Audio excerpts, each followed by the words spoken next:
You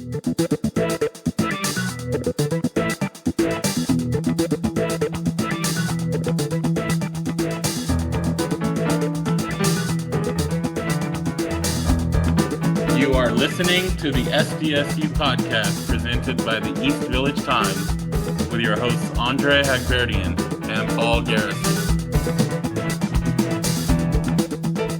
Welcome, listeners, back to another episode of the SDSU podcast. I am your host, Andre Hagberdian. We'll be joined shortly, obviously, by my co-host, Paul Garrison.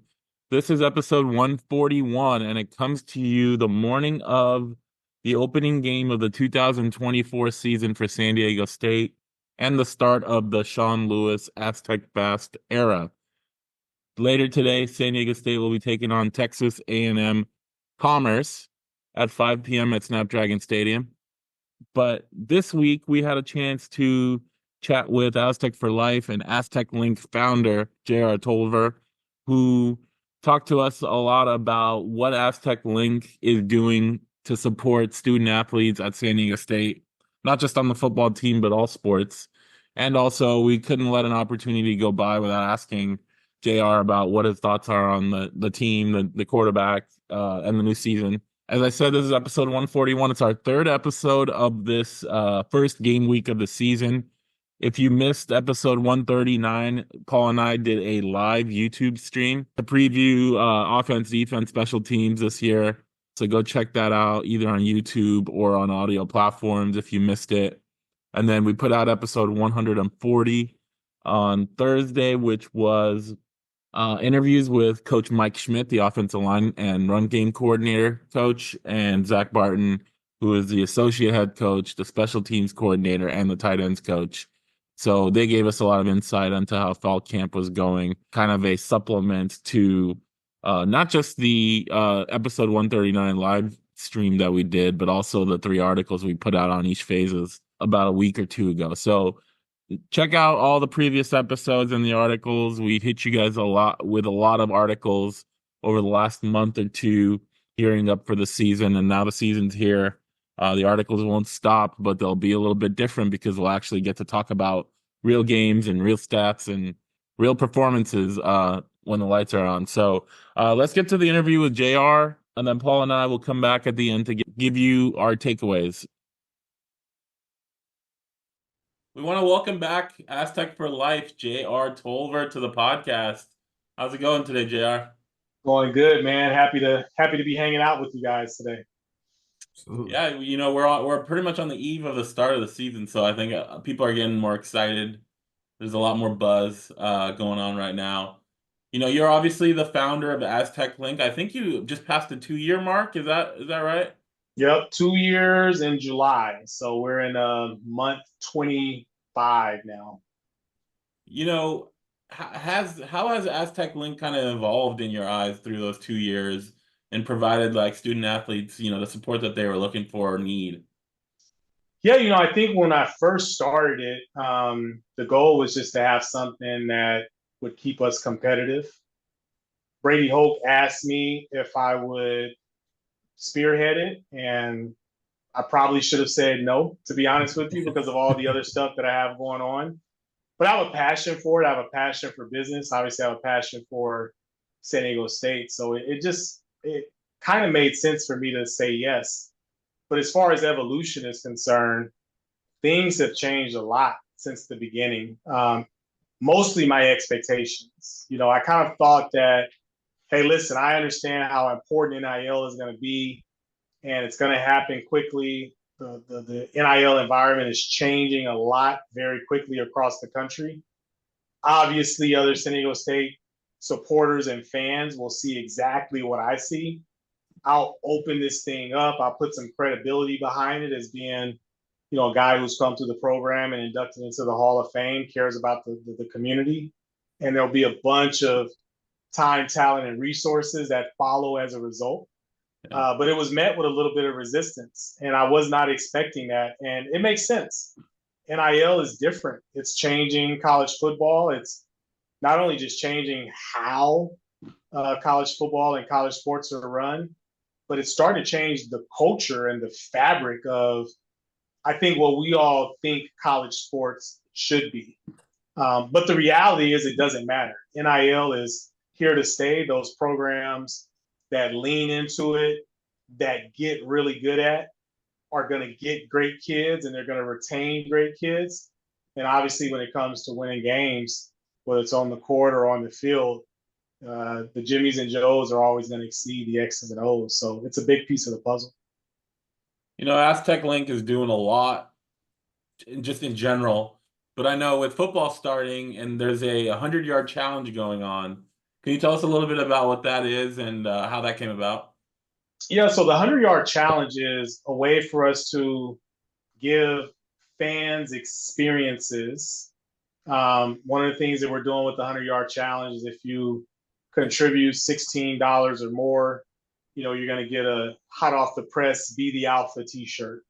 So there's going to be something that's going to happen in exchange. Hey, you're going to give some money to the NIL efforts of San Diego State student athletes, but you're also going to get an experience out of that. And ultimately, we want to raise $100,000 that we can set aside for NIL opportunities for student athletes at San Diego State.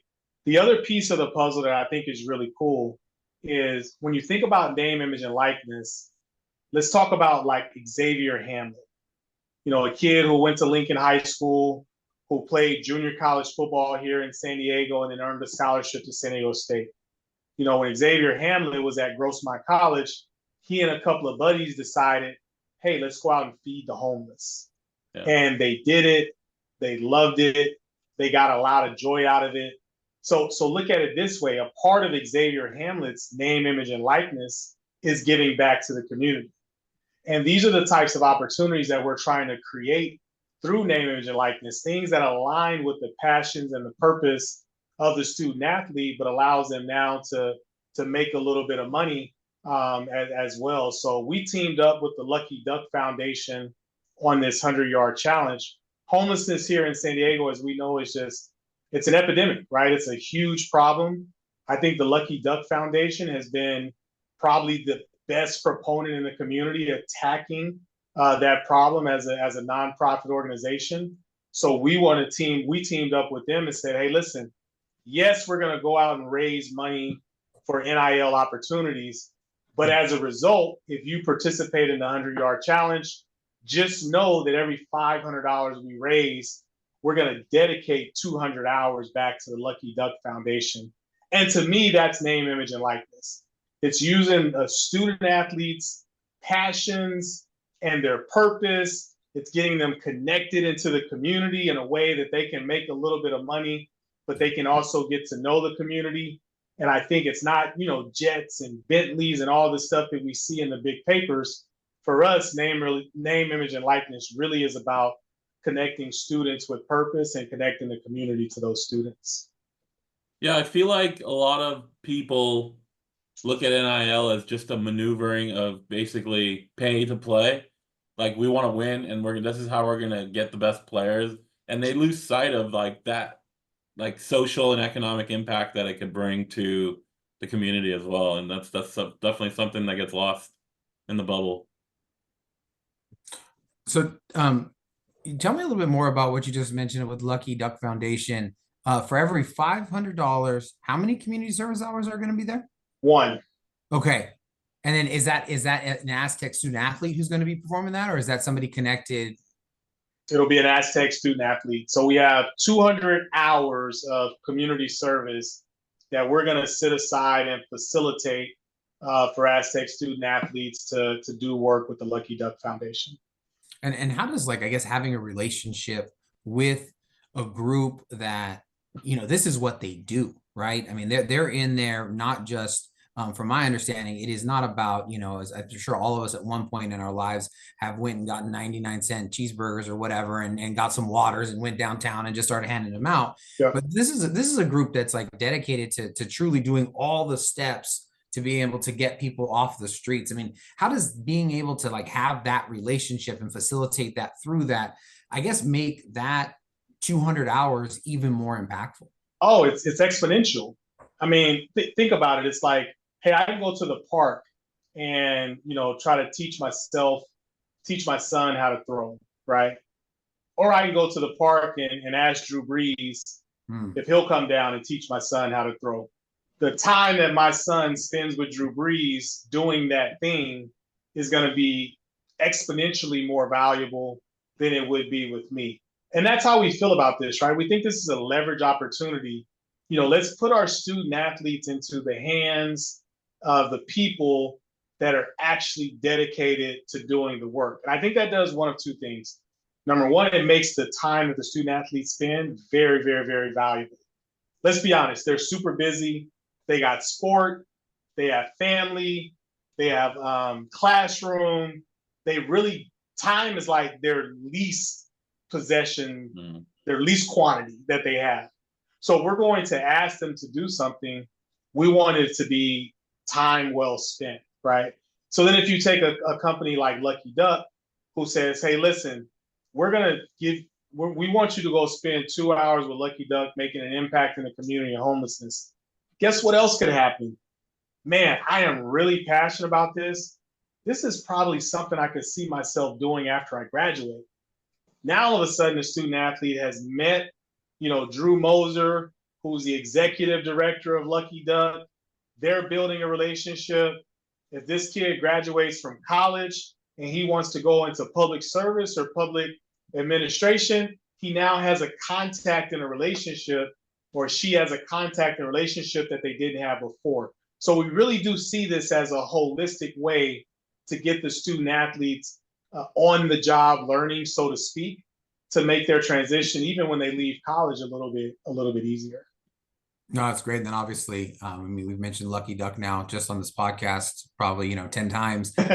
And that's how the student athletes are giving publicity to them. And exactly. And just, I think to your point, not to be overly political, but, homelessness is a huge issue in every city across the world. And it is places like the San Diego Rescue Mission, like St. Vincent's, like Lucky Duck. If in San Diego, it's going to be something where we can help members of our community be able to get back on their feet. And so like it's a win-win, as you say, exponential. Another idea that you all came up with and were able to connect with is for blenders and SDSU football. There was a deal that recently was announced. Could you tell us? Oh, nice. Let's go. They fit really nice. I got to try it on at the photo shoot. They fit really nice. There you go. I'm sorry, you were saying? No, so I was saying, as the cover model for but tell us about that deal. Aztec Link being able to facilitate that, and then details for people who like to get involved and get the glasses that were just on your face. Yeah, listen, I think at the end of the day, name, image, and likeness is the ability for the student athletes to generate revenue from their name, image, and likeness. That really can come from three places: brands, donors, and fans. Brands is really what name, image, and likeness is all about. And so it was awesome that Chase wanted to kind of lean into his alma mater and create a business opportunity, not only for our student athletes, but for his company. He kind of knows, hey, listen, if I can create a product that Aztec fans love, there's 400,000 Aztec fans in this community. If I can create a product that puts the Aztec brand on a pedestal, highlights Coach Lewis, highlight the football team, highlight the BD Alpha mantra, get some of the student athletes involved to participate in it, this could truly be a win-win situation. So that's what we did. We sat down and we negotiated a deal with Chase, and Chase is going to create X amount of these pairs, and a percentage of the revenue from these glasses are going to come back to the collective. So we feel like this is truly like name, image, and likeness, and the way that businesses in this community can also benefit from this new rule change. Could you talk a little bit about, you mentioned at the very beginning a little bit of the resistance that was there. Across the board, I don't think there's ever been resistance to what you just described, whereas they're using their name, image, and likeness to sell something, and people are being able to support. I mean, for maybe people who've been reluctant, I mean, is something like buying these sunglasses a perfect entry point that kind of answers some of those questions, maybe this other parts they don't like, but this is the legit part and the part that you guys have really focused on. Yeah, man. Listen, we've done a phenomenal job of building this collective to fit the San Diego State community. Hmm. Like, listen, like if you go to Oklahoma State, you probably just have a bunch of donors who are just going to cut checks because they're used to cutting checks in a way to support athletics, right? This San Diego community is a little bit different. We're an experiences community. You know, we're a community that really values our time. This is a very expensive place to live. And there's always people and things and purposes that are competing, you know, for every dollar that we earn. So we feel like as a collective, we have to meet our community where it is. We hosted a golf tournament. Golf tournament did phenomenal. We raised $50,000. We had over 100 participants. Everybody had a great time. Everybody walked out feeling like they got something good out of it. We did the Lamont Butler collectible. Again, an opportunity for fans to own a piece of Aztec history in a way that one of the, you know, most iconic moments in San Diego history, the player could benefit from it from a name, image, and likeness perspective. You know, we went to Blenders. We know how cool Blenders is and the great things that they've done. We want to offer something to this community that they can participate in and also allow us to bring some money into the collective. And then we want to use that money in meaningful ways.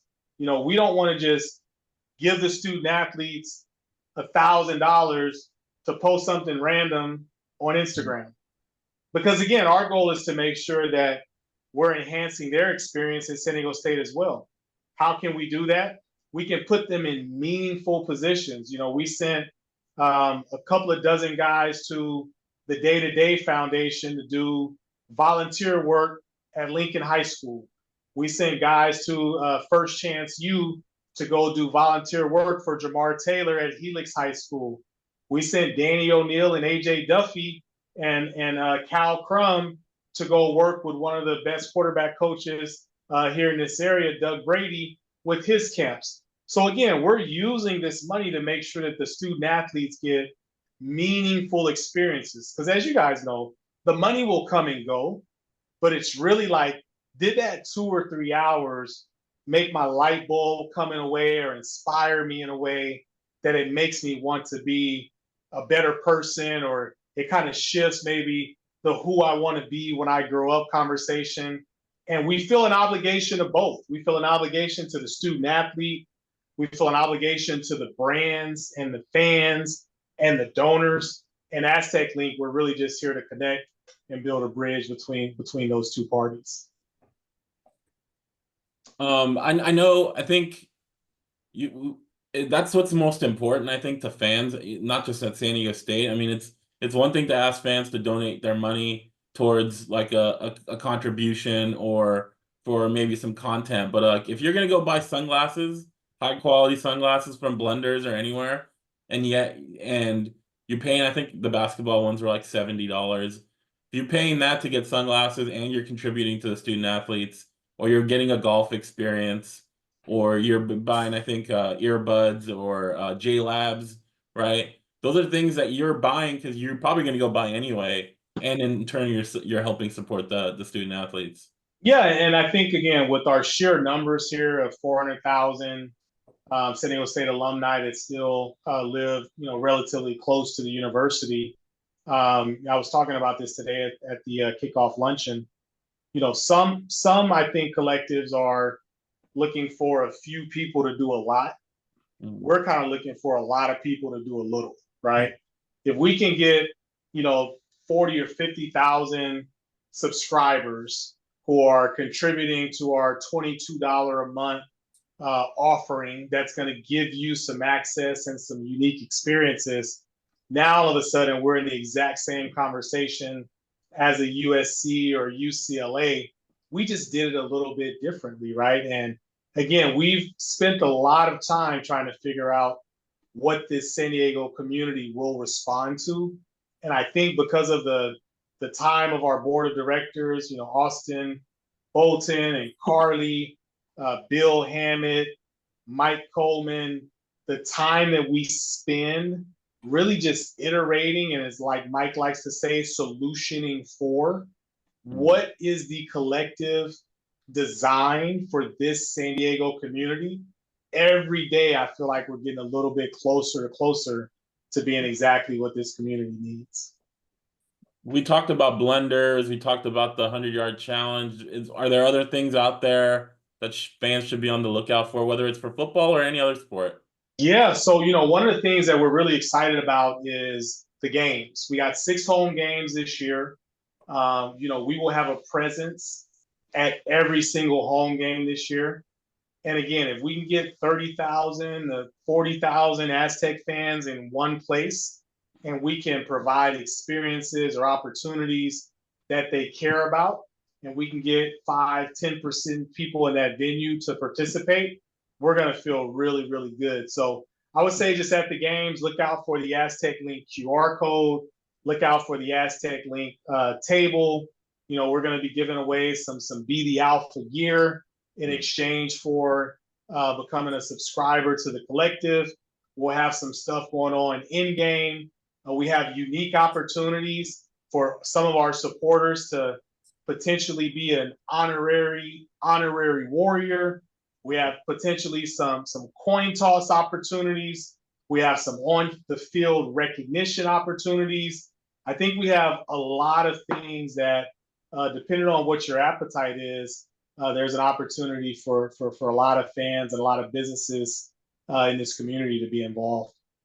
I can tell you from experience, when I was a student at San Diego State, I got to be the honorary water boy. Yeah. To go spend a half at on the field, Aztecs playing as a student. So I'm just telling you that you want to do this. This is something that you want to make. Oh, bro, it's like stuff you'll never forget, right? Completely. I'm trying to politic right now for when they do the kick and then the you got the kid and as soon as and then the kid runs out and grabs it, and then I'm politicking for my kids to be a part of that, right? So I think you're right, man. I think there's just really cool, memorable things that you might care about the $2,500 today, but 3 years from now when you got your kid picking up that tee, and now all of a sudden he's getting recruited by San Diego State, and you're like, oh man, remember when you picked up? I just think that there's, again, San Diego is an experiences community, and we're doing everything that we can to encourage treasure in exchange for those experiences. Yeah. One of the questions we see a lot, or we get asked a lot, is, as the collective takes in donations, as subscriptions, you get this pool of money that can be used. Yep. Who gets to decide how those funds are distributed?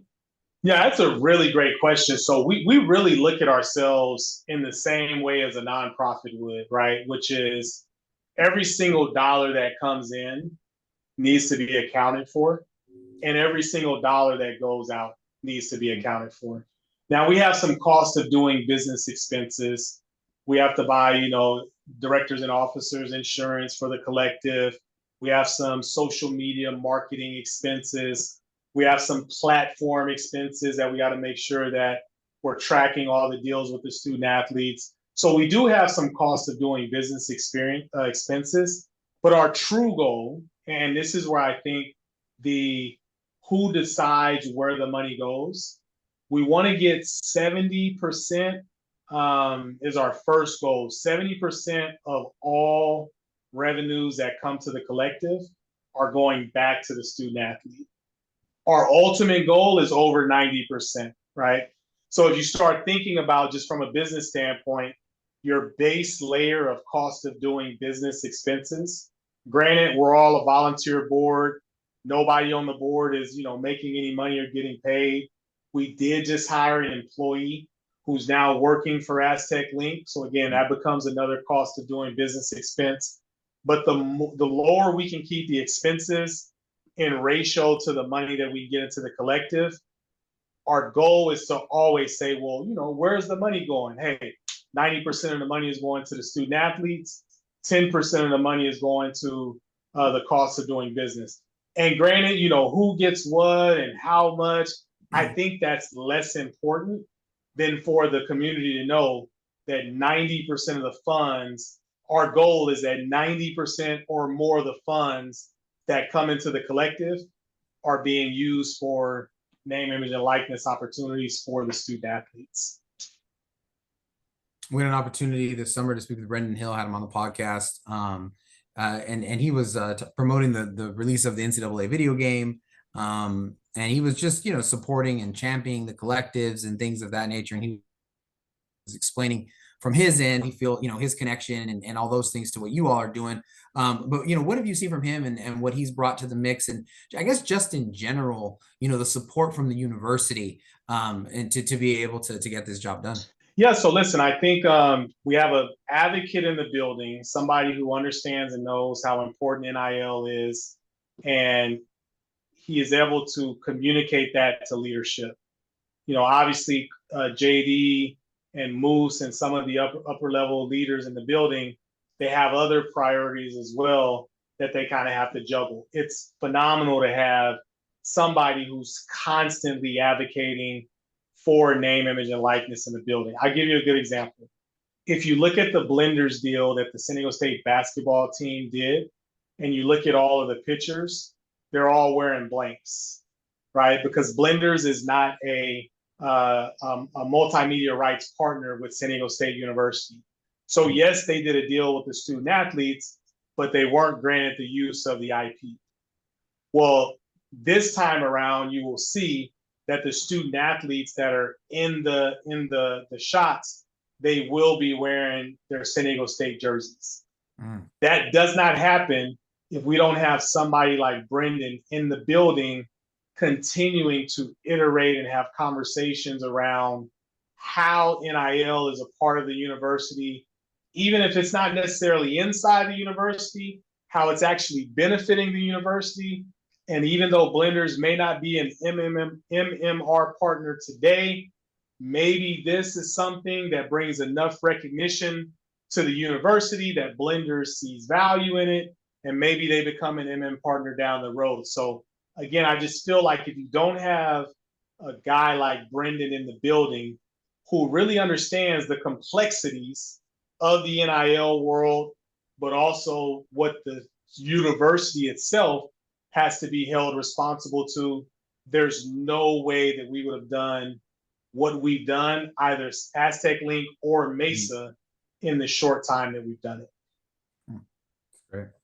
And as you look at this, the NIL landscape, and San Diego State, I actually should say more specifically. I mean, what is it that you're hoping happens over the next couple of 6 months, year, maybe things that you think are maybe lacking now that you guys are really trying to address and trying to get the word out and trying to take this to the next level? Yeah, listen. So I got 2 boys and a girl. I have a 12-year-old, an 11-year-old, and an 8-year-old.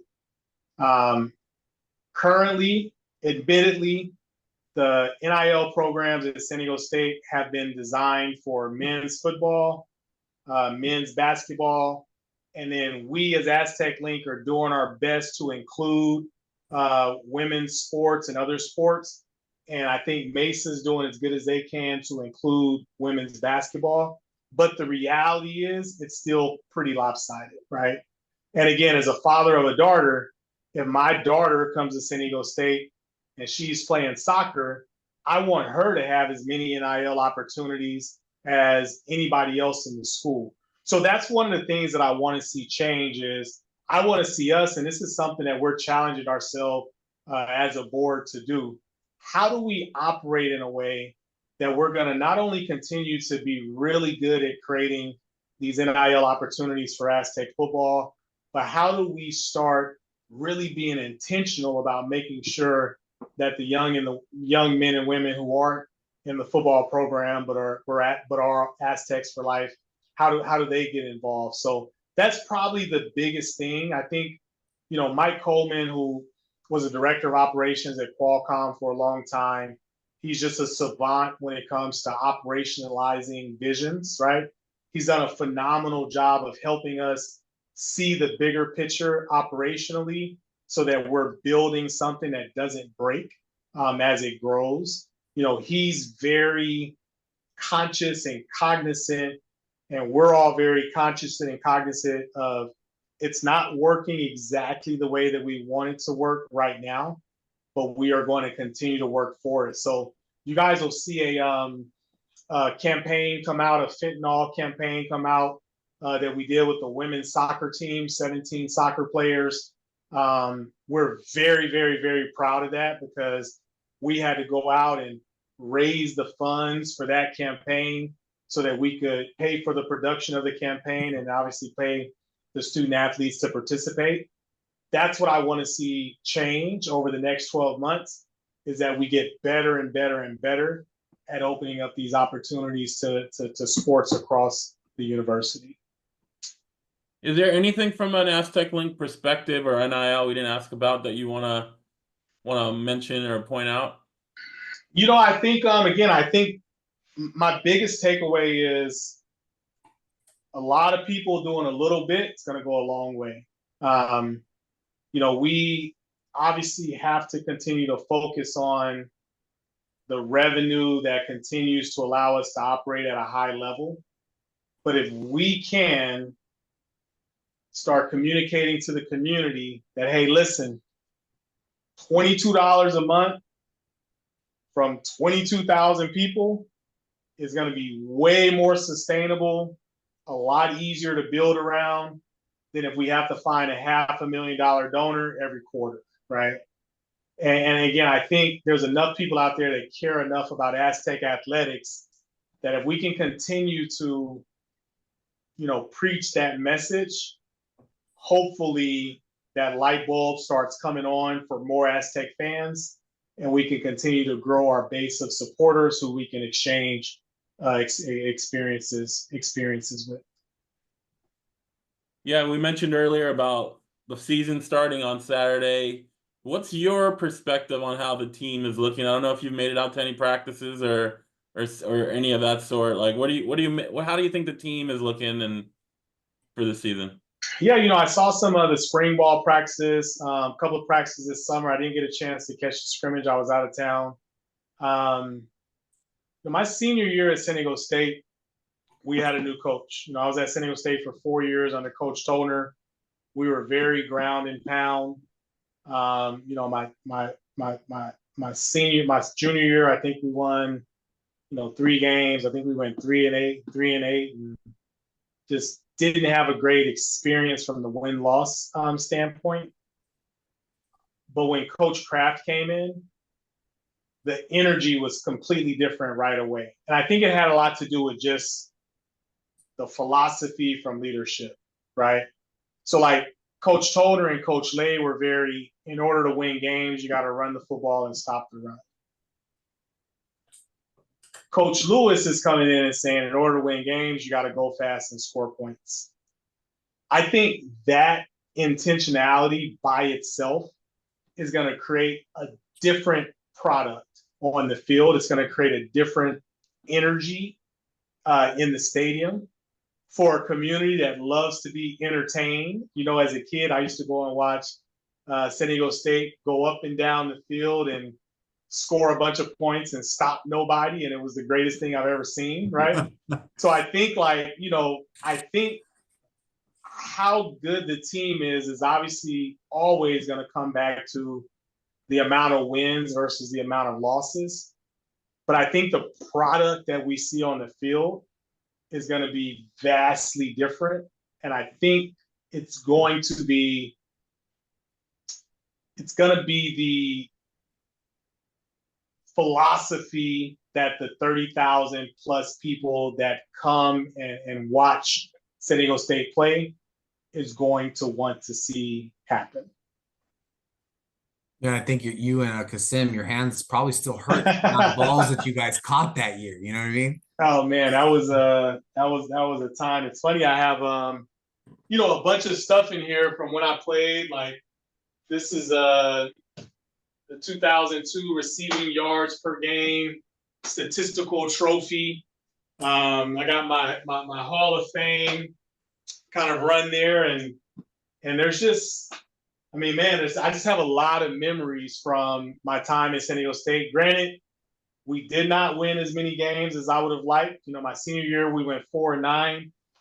But I'll tell you this: we were the most exciting 4-9 team in the country. You know, we lost 42-41, I think, to Hawaii, right? So I do believe that what Coach Lewis brings in philosophy and execution and skill set is going to really, really vibe with this San Diego sports community. Coach Lewis named Danny O'Neil as his starting quarterback, a true freshman. You know, what's the hardest thing for a young guy to learn as he transitions from high school to college? Man, I think there's two things. There's physical, and then there's the mental piece. And probably the mental piece is the hardest. These student athletes now, you know, they train year round. They have private coaches. They're doing way more stuff on their high school journey than we ever did. So I think physically, although there is always a jump between an 18-year-old and a 22-year-old, I think the most important piece is the mental piece. I mean, Danny literally just graduated high school like 6 weeks ago, right?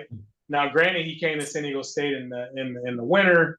He competed all spring, but to be fresh out of high school and to be able to walk into, as Coach Lewis calls him, the trigger man, to be able to walk into a locker room with guys who have a ton of experience, who are much older than you, much more mature than you. There's probably guys in the locker room that's already got families and kids. And for you to be able, as an 18-year-old freshman, to come out of the smoke as the leader of that football team, it tells me something. It really does. And again, I think it's more of a mental thing. Maybe it speaks to his maturity, but you don't, as an 18-year-old freshman, come in and win over a locker room if you don't show that you're mentally tough. Now, granted, I think that Coach Lewis is going to want to protect them. You know, confidence is a fragile thing. Yeah. I can catch 10 balls in a row, but as soon as I drop one, I'm starting to, you know, question my gloves. I'm starting to wipe my hands a little bit, right? So I think the longer Coach Lewis can protect the young trigger man from mistakes, the faster and bigger his confidence will build, and the harder it'll be to break when, not if, when something goes wrong. So I think what you'll see from the San Diego State football team this week is, you know, they're going to go fast. They're going to run a lot of plays. I wouldn't be surprised if 60 to 70% of those plays are on the ground. You know, you got an offensive line now who's being coached by Mike Schmidt, who's an absolute guru when it comes to coaching that position. You got a running back who is the all-time NCAA leading rusher. You got two big guys on the left-hand side, and Joe and Christian, probably the tallest guard and tackle combo in the entire country. I think that don't be surprised if San Diego State comes out, puts a lot of points on the board, but does it by running the football 60 to 70% of the time. Number one, to establish physical dominance against Texas A&M Commerce. Number two, to protect the confidence of your young quarterback so that going into Oregon State, he has a little bit of a notch on his belt that can help him continue to grow as the season progresses. Absolutely. One last question for you. We've had a couple of high school coaches on the podcast, Coach Verlaine from Mount Miguel, Coach Joyner, who's at, Modern Day. And both of them talked about that basically the former style under Rocky Long, under Coach Hogue, man, it was hard to convince these guys are like really for San Diego State, but it was hard for them to convince their receivers to say, go to San Diego State because you're not going to get as many opportunities. And, and they said that, what they're excited about is with Sean Lewis is that change. They're going to be able to bring some of those athletes there. And, it wasn't very long afterwards that Jerry McClure, transfers from UCLA. I mean, and this guy is 6'1", all of 200 pounds, runs a track guy. I mean, he's, was spectacular at the scrimmage. Rumor is that the close scrimmage, he did very well as well. And you saw when the depth chart came out that he has really climbed up it, and is now looking to be a player, for the Aztecs on Saturday. Is the wide receiver back at San Diego State? Man, I sure hope so, brother. I sure hope so. I think as a receiver, that's kind of one of the hardest things to watch, is to not watch guys who are gifted athletes impact the game. And again, I love winning. Like the 10 years that Coach Long and Coach Hope gave us will trump anything. I will take a 6-3 win over a 62-61 loss any day of the week. And those guys really, I think what they did was they not only, accelerated the athletes that have been coming here in terms of, their ability, but what they also did was they brought a winning attitude. And now we're used to winning. And I think at San Diego State, for 12 years, we've been used to winning. We've been so used to winning that we started complaining about how we won, right? And I think last year we all got a rude awakening, like, wait a minute, winning is not an easy thing. And you have to have all the right pieces into place. And guess what? A win is truly a win. I'll take a win, over a 7-6 win over a loss any day, right? So, but I think you're right. I think we lost a lot of high school athletes in this community who probably would have considered San Diego State when I played, right? Like you watch Chris Olave, you watch, Rashid Shaheed. You start watching some of these guys that leave and go play other places.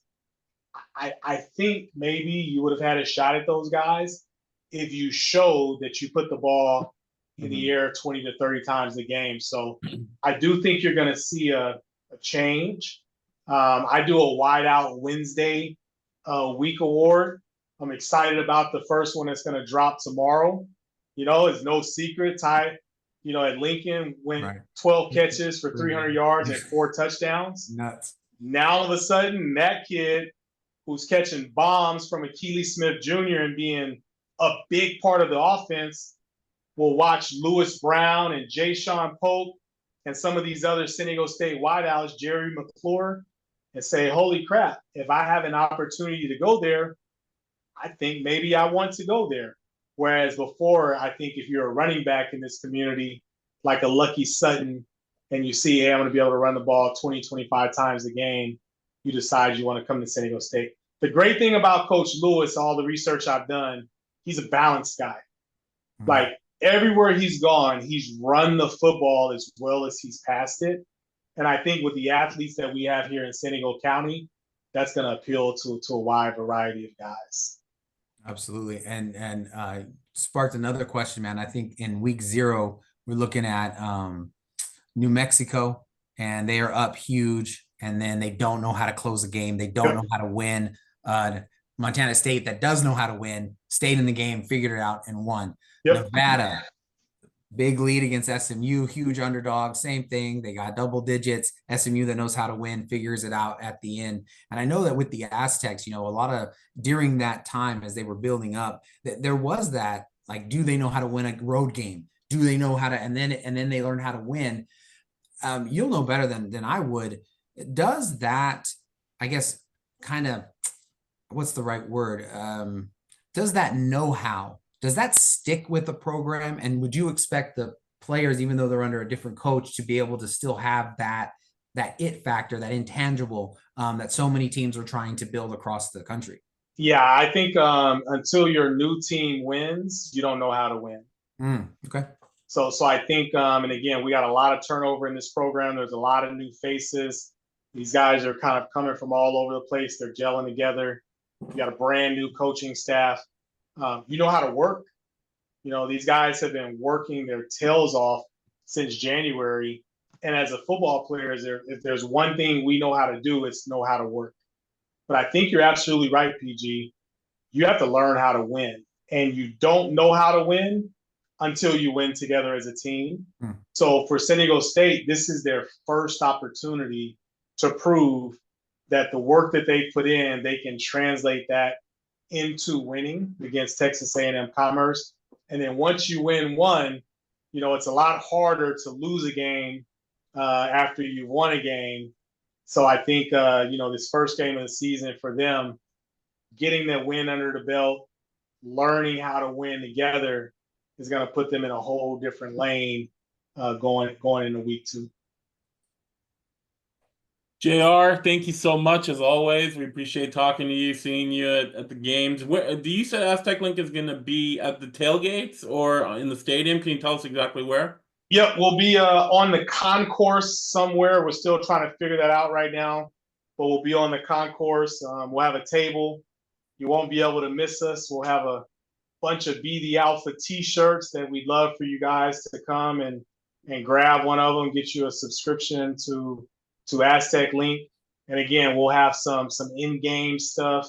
We'll have an honorary warrior for kickoff. We'll have some third quarter recognition for Aztec Link and some of the great supporters of Aztec Link.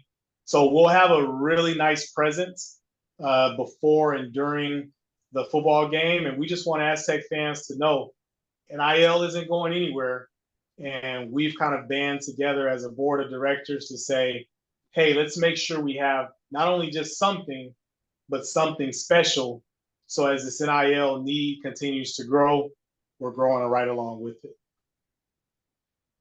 Yep. Well, we look forward to seeing you out there and talk to you next time. Sounds good. You guys have been doing awesome, man. Appreciate reading the content and the content that you guys have been putting out. Obviously, I do the broadcasting, so it's really cool to have some resources and get some insight. And listen, if I say something on the radio that is identical to something you wrote in an article, Andre, take it as a compliment, Yeah. Hey, I'll take it. No doubt. The first time that happened where I really noticed it was on ESPN. Yep. And they did something with Daniel Bellinger's draft, and I was like, I'm the only one who's written about that. I'm like, let's go. My wife's like, I don't believe you, but whatever. I know it's true. Yeah, exactly. So you guys keep doing your thing, man. I think the San Diego community really needs to continue to get hit with content and coverage of San Diego State. So as a supporter and an alumni, I really appreciate everything that you guys are doing. Right on, man. Appreciate you. Paul, that was Aztec for Life, JR Tolver. I think that might be the third time we had him on the podcast. Not enough. Whatever it is, it's not enough. Yeah, definitely.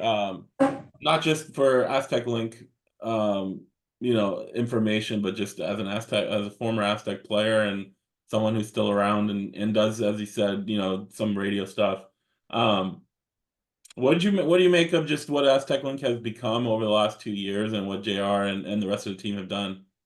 It's funny how, I think there are just sort of I don't even know what the right word is. There's an organizational synergy. San Diego State's blue collar, right?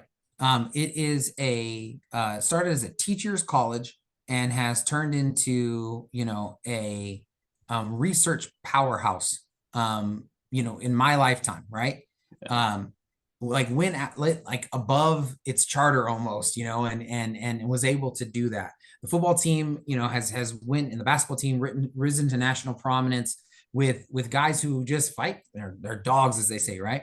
And I think that it's the same thing with what's happened with Aztec Link is, they just compete. And I think that's the thing that I took away the most from our conversation with JR is, everyone can talk about what San Diego State doesn't have, and everyone can talk about what obstacles are there. But the board there is saying, we're not going to let any of those stand in our way from being able to compete, to do what we can to be able to give student athletes the best experience for the university that they love.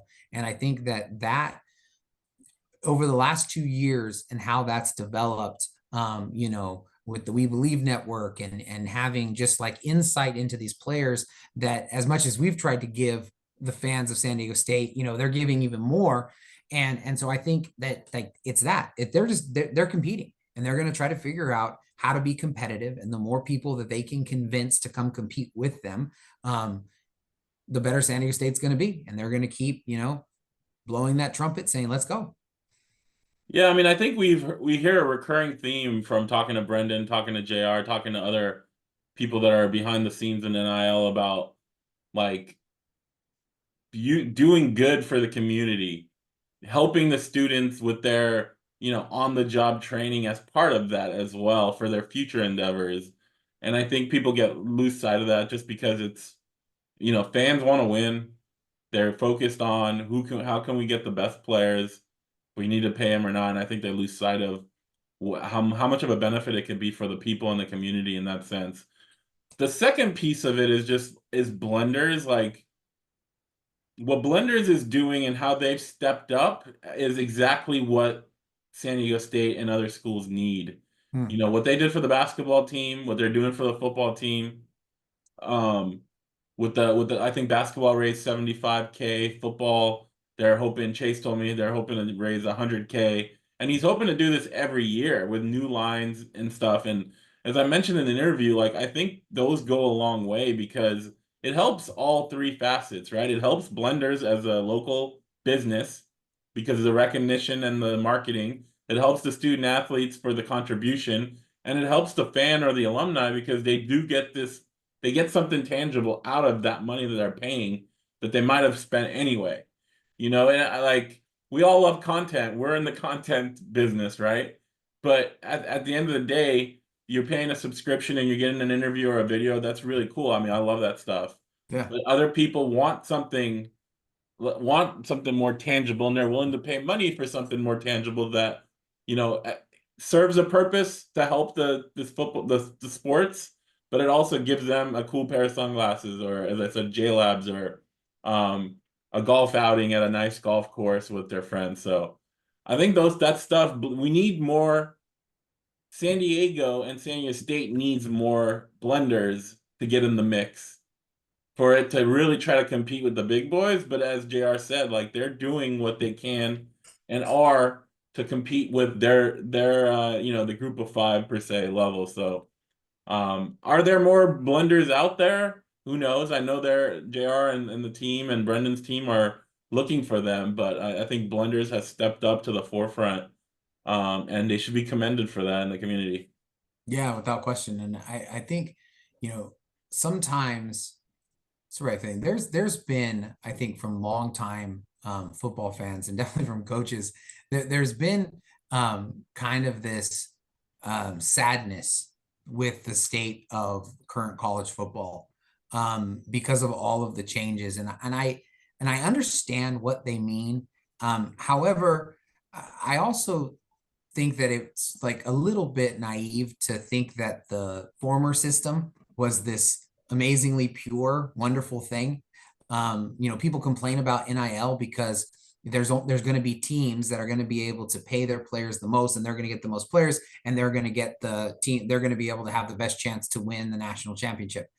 To which I would argue, have you seen how it's basically the SEC championship game every single year that decides who the champion is? Because they were already doing it. I mean, a long time ago, we talked to Ryan Lindley, who was in the SEC, and he said all that NIL is going to do is it's going to take stuff that was under the table and it's going to bring it out in front of everybody's eyes. It was already happening. Players were already getting paid. And whether that's the dirty secret or whatever it is, this wasn't, in many ways, this wasn't like a revolution. It was just a conservative movement to bring out what was already going on. And so I think, just because like maybe the average fan in San Diego was naive to that doesn't make it any less true.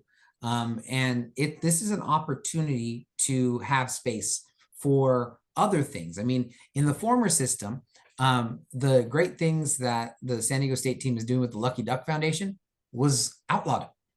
Yeah. Like you couldn't do it. You weren't allowed to go and say that, you know what, I only have a little bit of time in between my classes, in between getting ready to be the best football player I can possibly be. And you know what I'm going to do? I'm going to make sure I recharge myself by going and giving back to the community and whatever. And they were like, you can't really do that. Football camps that we've talked about in the past, couldn't do them. I mean, Jesse Matthews talking about how great it was for the opportunity. It was like a dream to be able to do that. And like, I have 4 kids. I would like Jesse Matthews to spend as much time with those 4 kids as possible. You know what I mean? Like he's a good kid, and to be around good kids, like, and role models and athletes and things like that, that's what you want. And this also facilitates it. And so I think, as distasteful as transfers and not being able to really grab onto players and things like that is, I think it's also important to realize that the former system was pretty corrupt, and the new one has problems, but so did the old one. And, being able to get on board for your community, for your team, I think is a worthwhile goal. If that's something that you find and decide that it is. Obviously, the two of us, don't have tremendous resources to be able to get involved in things of that nature. And so we cover the team from an objective place and try to be media voice, because that's what we can do, to be able to give back to the community and keep local journalism alive and all those things that are our values. And so people might have the same value to supporting a football team. And if they have those same values to supporting a football team, it's a little different than what we're doing, but nonetheless, it can be a worthwhile goal. Just to kind of piggyback on what you were saying earlier with NIL going from illegal to legal, I think what sours so many people, so many fans, is that combination of NIL with the transfer limitations being repealed. Because in the past, you didn't worry about a freshman or a sophomore leaving Right. because of money, because they'd have to go sit out a year.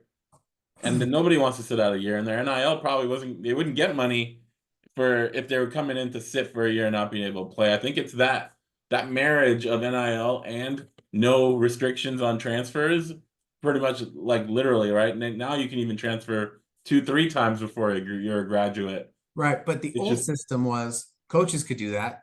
And yeah. oh, by the way, entire teams can do that. Yeah. Like I have a hard time going and saying feeling bad for a kid. And that's the other thing too, is so many of the transfers that fans go and say, like, oh man, that guy's transferring, they got cut. Like, they didn't transfer. They were told, there's no longer a spot for you. And that happens across college football. And hopefully they're putting in some rules in place that'll make that harder by removing that spring window, transfer window. But I mean, it's challenging to go and to be like, oh, well, USC and UCLA can transfer conferences whenever they want, and coaches can leave whenever they want, get paid millions of dollars.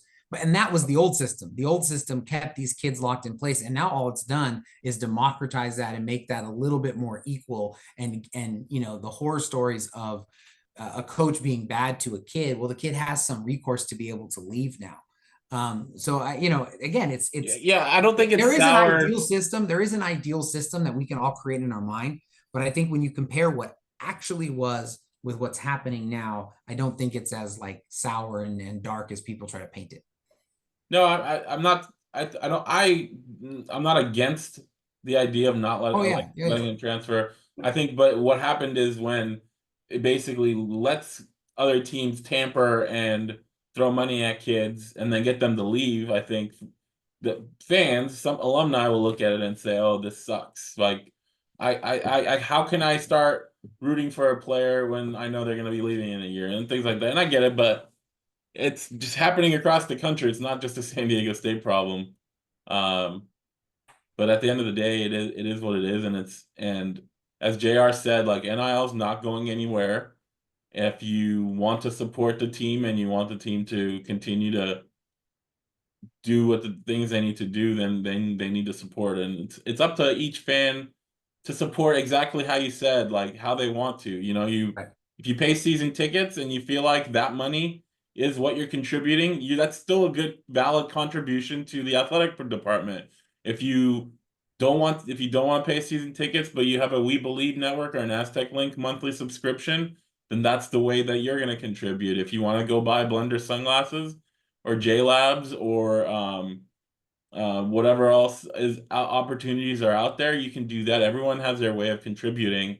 I think the focus from San Diego State and Aztec Link is contribute some way, and as opposed to no ways. So it is what it is. No, it absolutely. Final thoughts. Final thoughts. Yeah, I mean, it is what it is. As you say, this happens everywhere. People are leaving. and changing teams and all those kinds of things. And, I think that for every, as sad as it will be in basketball to turn on ESPN and to see Lamont Butler at Kentucky, and be like, oh man, like that's going to be weird, right? For everybody in San Diego. But for that, like, it is just as exciting to be able to go and to see all the new additions that the basketball team is bringing in. And it gives this season upcoming, like, a really exciting flavor. And so some part of that is just like, if that, I know that it sours people on wanting to be involved in the sport at all, and change usually has that way. But I think as time goes on, in some regards, whether or not players stay at San Diego State, the community has a say in it now. And so it'll be interesting to see, how that continues to develop, and Aztec Link has evolved, and I love the competitive space that they're in. Yeah, hopefully you guys enjoyed our conversation with JR. As you mentioned, Aztec Link will be active at home games. So go check them out at the concourse and try to see if you can be an honorary water boy like Ralph was. I mean, that Paul was in Let's go. In whatever year that was. We won't talk about years. I don't know, but yeah. 05, I don't know. Who was in there? Yeah. All right, guys, as always, we appreciate you guys listening. Thank you for liking, sharing, subscribing, following on all your favorite platforms. The season is getting underway on Saturday, and we'll see you guys all out there. Have a great day.